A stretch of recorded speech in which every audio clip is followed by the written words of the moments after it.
DHO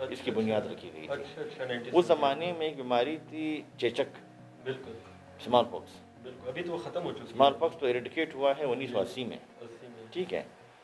تو اس programme کی بنیاد رکھی گئی تھی 1978 میں, جب یہ پک پہ تھا چیچک. بالکل.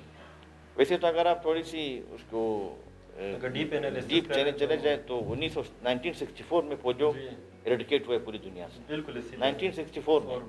اور آج 2023 میں پاکستان میں تک پولیو کو ابھی تک یعنی ہم ایریڈیکیٹ نہیں کر پائے. چلے رہی ہے. بالکل لوگ اس کے خلاف. جو میں نے آپ سے بی سی جی کی بات کی نا, کہ جو بی سی جی کی ویکسین دوسری جنگ عظیم کے بعد یہ بنائی گئی تھی, اور یہ جاپان کے 2 بھائی تھے, کالویٹ اور گیورین, ان دونوں نے بنائی. 1945 کے بعد یہ بنا لی گئی تھی.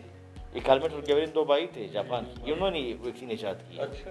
یعنی انہوں نے اس زمانے میں ویکسین ایجاد کی اور ہم آج تک ان بچوں کو لگا رہے ہیں. بالکل. یعنی کہ اگر ڈاکٹر صاحب میں غلط نہیں ہوں تو آپ لوگ تو یہ ایک یعنی کہ اپنے ایسڈس کو بھی یوٹیلائز کر رہے ہیں, اپنی انرجی کو بھی یوٹیلائز کر رہے ہیں, اور لوگوں کے پاس زبردستی خود جا رہے ہیں کہ وہ اپنے بچوں کو بچا لیں, لیکن بدلے میں لوگوں کے جو فیڈ بیک ہے اور جو ان کی کوپریشن ہے وہ ٹھیک نہیں ہے. اصل میں جو مت بنا ہوا ہے لوگوں کی ذہن کا ابھی تک, وہ اس چیز کو ایکسیپٹ نہیں کر پا رہے, نہیں کرتے ہیں. وہ آج بھی کہتے ہیں کہ شاید اس کے پیچھے بیرونی عناصر کے اس میں ہاتھ ہیں, یا جو کنٹریز ہیں وہ مسلمانوں کی آبادی بڑھنے نہیں دیتے. یا مگر میں آپ کو ایک چیز واضح کر دوں کہ 1994 میں پولیو سے بچاؤ کی جو مہم گھر گھر شروع ہو چکی ہے. اس سے پہلے یہ گھر گھر نہیں ہوا کرتی. ہاں, تو 1994 میں جن بچوں نے پولیو کی ویکسین پی, آج ان کے بچے اپنے بچے ان کے نواسے پھر رہے ہوتے ہیں. تو پھر آپ کو یہ کنسیپٹ کہاں پہ چلا جاتا ہے کہ آپ بچوں کو جو ہے نا وہ ایمبولینس کرنے کے چکر میں یا. تو ڈاکٹر صاحب آپ لوگ اس کے حوالے سے کوئی اویئرنیس کیمپینز وغیرہ بھی چلاتے ہیں, کوئی سیمینارز, کوئی ورکشاپس بھی آپ کنڈکٹ کرتے ہیں کہ لوگوں تک ایک کلیئر میسج جو کہ اوریجنل میسج ہے وہ پہنچ جائے, اور یہ جو غلط ملک صاحب میں کوئی چیز واضح کر دوں, ہر وہ چیز جو آپ کو آسانی سے ملے اس کی قدر نہیں ہوتی. بالکل. ٹھیک ہے. میں ہمیشہ انٹرویو میں کہتا ہوں, اور کچھ لوگ مجھ سے ایگری کرتے ہیں, کچھ لوگ مجھے کہتے ہیں یار کس طرح سے باتیں کرتے ہیں. میں کہتا ہوں دیکھو ایک چیز آپ کو فری میں مل رہی ہے.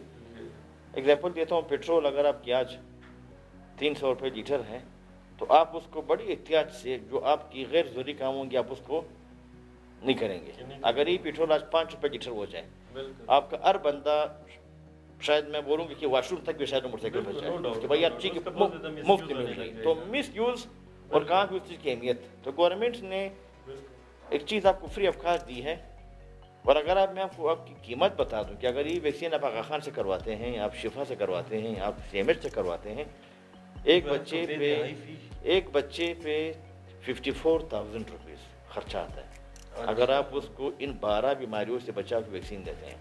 یعنی یہاں پہ کیا ہے کہ بندہ آپ کے گھر تک پہنچ رہا ہے, آپ کے محلے تک پہنچ رہا ہے, آپ کے یوں سمجھے کہ آپ کے کمرے تک, اور پھر بھی آپ کہتے ہیں کہ بچہ سو رہا ہے, آپ کہتے ہیں بچہ باپ کے ساتھ باہر گیا ہوا ہے, آپ کہتے ہیں اس سسرال گئے.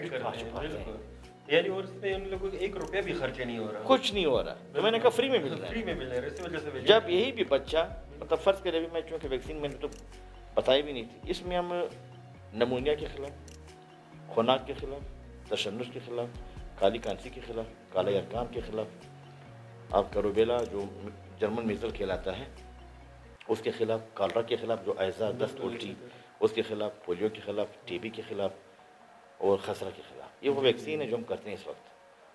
اب خسرہ کی ویکسین قیمت اتنی نہیں ہے. خدا نخواستہ اگر کسی بچے کو خسرہ ہو جاتا ہے تو اس کو پھر جو تکلیف گزرتی ہے نا اس وائرس کی وجہ سے, یعنی اس وائرس کے لگنے کے بعد بچہ وہ سمجھے کہ 30% زندگی کی طرف اور 70% موت کی طرف اس کی لائف چلی جاتی ہے. اگر وہ وقت پہ ٹریٹمنٹ ہو جاتی ہے تو بچ جائے گا, ادروائز وہ بچہ عموماً مر جاتے ہیں. اور میں آپ کو ایک فگر دے رہا ہوں کہ سالانہ پاکستان میں اس وقت 22,000 بچے ہیں, سالانہ 22,000 بچے پاکستان میں سالانہ مرتے ہیں خسرہ کی وجہ سے.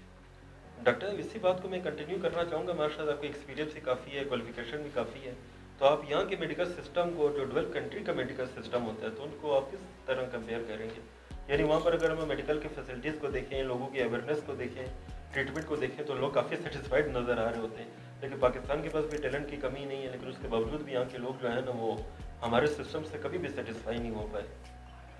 میں آپ کے کویشچن کو سیکنڈ کرتا چلوں. میں تھوڑا سا اس میں نے جب یہ 2014 میں جب سی ایم صاحب عبدالمالک صاحب بلوچ صاحب آئے تھے, وہ خود بھی ڈاکٹر تھے اور وہ ڈاکٹر ہیں ماشاء اللہ, ان کو لمبی زندگی دے, تو ان کے ساتھ ہماری کافی ڈبیٹ ہوئی اس بات پر. میں نے ان سے کہا کہ آپ اسمبلی میں قرارداد لائیں. ویکسینیشن تب تک میں نے کہا ہم ایسی قوم ہے کہ ہم اس چیز کو اون تب تک نہیں کرتے تو کچھ ہمیں پیچھے سے کوئی سختی یا ہمیں پیچھے سے کوئی اس طرح کی وہ تو انہوں نے کیا کرنا چاہتے ہیں. میں نے کہا میں آپ کو آسان اگزامپل دیتا ہوں. میں نے کہا بچہ جب پیدا ہوتا ہے تو پیدا ہونے کے بعد بچے کے والدین کوشش کرتے ہیں کہ بچے کا برتھ سرٹیفکیٹ بن جائے. برتھ سرٹیفکیٹ بننے کے بعد وہ کوشش کرتا ہے کہ میں اس کے لیے بے فارم بنا دوں.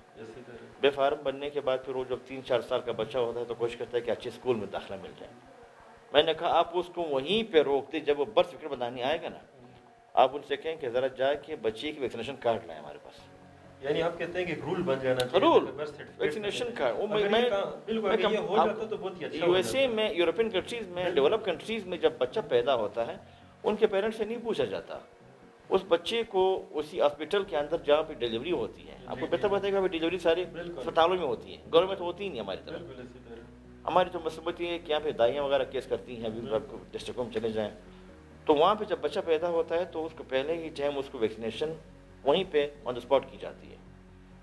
ویکسینیشن کرنے کے بعد جب اس کا اپنا شیڈول 28 ڈیز کا جب بعد میں ٹائم آتا ہے تو پیرنٹس باؤنڈ ہوتے ہیں کہ 28 دن پورے ہونے کے بعد اپنے بچے کو جا کے وہاں پہ ویکسینیشن کرانی ہوتی ہے. کیونکہ پھر وہ بچہ سرکار کے رولز میں انٹر ہی نہیں ہوتا. سسٹم اس کو اٹھاتا ہی نہیں پورا.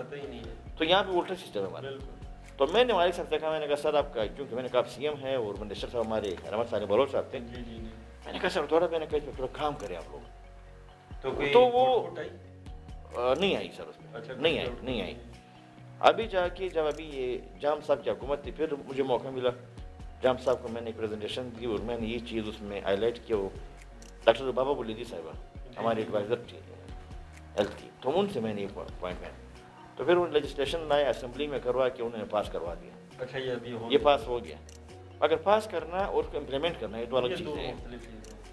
ابھی تک امپلیمنٹیشن اس کی ہوئی نہیں ہے. اچھا تو یعنی میں نے کہا کہ اسی طرح ہے. پھر تو میں جب چونکہ میں نے کہا جب میں کووڈ میں جب میں کرنے کے بعد جب مجھے فارغ کر دیا وہاں سے اب کچھ 2020 ہو گیا میں نے ویکسینیشن چھوڑی ہوئی ہے. کیونکہ میں جب یہاں پہ آ گیا سیول میں تو سیول کو میں نے ابھی ایسے یہ سمجھ کیا نیا ٹاسک جو میں سمجھتا ہوں مجھے ملا ہے اور میں اسی کو آگے لے کے چل رہا ہوں. سیول کے حوالے تھوڑی بات کر لیتے ہیں کیونکہ ویکسینیشن تو ہماری وہ چلتی رہتی ہے. سیول میں سر اس وقت جو ایک لوگوں کا جو ایک امید بن چکی ہے.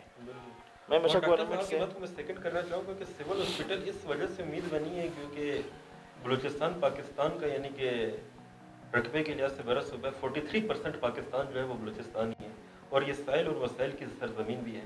اور 2023 کی یہ سینسس کے مطابق اس کی 21 ملین پاپولیشن بھی یعنی کہ ہے یعنی کہ 2 کروڑ 10 لاکھ کے ارد گرد ہے. لیکن اس کے باوجود بھی اگر بلوچستان کے تمام لوگوں کا ہم لوگ رخ دیکھیں ٹریٹمنٹ کے لیے تو وہ کوئٹہ سول ہاسپٹل کی جانب ہے. تو کوئٹہ سول ہاسپٹل میں یہ تمام فیسلٹیز ہیں یا وہاں پر بھی آپ کوئی چیلنجز کو فیس کر رہے ہیں کچھ پرابلمس کو فیس کر رہے ہیں کیونکہ پورے بلوچستان کا برڈن آپ ہی کی طرف ہے کہ بھائی کہ لوگ جن کو علاج مستونگ میں بھی نہیں ملے گا سدھی میں بھی نہیں ملے گا ہرنائی میں بھی نہیں ملے گا وہ آپ ہی کے پاس آئیں گے آپ ہی کے ہاسپٹل میں آئیں گے. تو کیا آپ لوگوں کے ہاسپٹل میں یہ تمام کیپیسٹیز موجود ہیں؟ ملک صاحب میں آپ کو ایک اور ایگزامپل دینا چاہوں گا. اس پہ آپ نے ایک بس کھڑی کر دی اس میں 50 سیٹیں ہیں. بالکل ٹھیک ہے. اس کے ساتھ آپ نے پیرادل ایک اور بس کھڑی کر دی ان کی 50 سیٹیں ہیں اور اپنی ایک اور بس کھڑی کر دی 50 سیٹیں ہیں. روٹ سب کا ایک ہی کلیئر ہے کہ اس نے شہر جانا ہے اس نے کچلاگ جانا ہے اس نے مستونگ جانا ہے. ٹھیک ہے. مستونگ والا بھی کوشش کرتا ہے کہ یار جو شہر کی طرف بس جا رہا ہے میں نے اس میں بیٹھنا ہے. کچلاگ والا بھی کوشش کر رہا ہے کہ یار جو شہر میں نے شہر جانا ہے. شہر سے مراد ہے سول ہاسپٹل. اب ایک پیشنٹ خزدار سے یا کلات سے یا سی پی سے آپ والی بات ہے آ رہا ہے اس کو ضرورت کیوں پڑتی ہے کہ وہ سول تک آئے. اس کو تو آپ کا جو مستونگ پہ ہاسپٹل ہے نواب غبر ثانی ہاسپٹل وہاں پہ اس کو لینڈ کرنا چاہیے. سی بی سے اگر وہ لینڈ ڈپارچر کرتا ہے اور لینڈنگ کے لیے کوئٹہ آ رہا ہوتا ہے تو اس کو راستے میں جو شیخ زائد آپ نے بنایا سریا پہ وہاں پہ اترنا چاہیے. پشین سے اگر آتا ہے زیارت سے اگر آتا ہے ژوب سے آتا ہے تو اس کو مفتی محمود نے بریک مارنا چاہیے.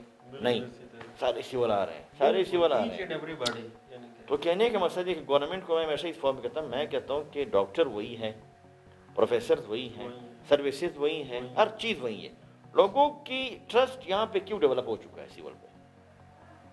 تو سرکار سے میں ہمیشہ کہتا ہوں کہ آپ کوشش کریں کہ اس کو ایز اے ٹیچنگ ہاسپٹل رہنے دیں اس کو آپ ایز اے ایمرجنسی رہنے دیں. جو شہر کے اندر اپنی اتنی آبادی ہے اب ابھی کوئی بم بلاسٹ ہوتا ہے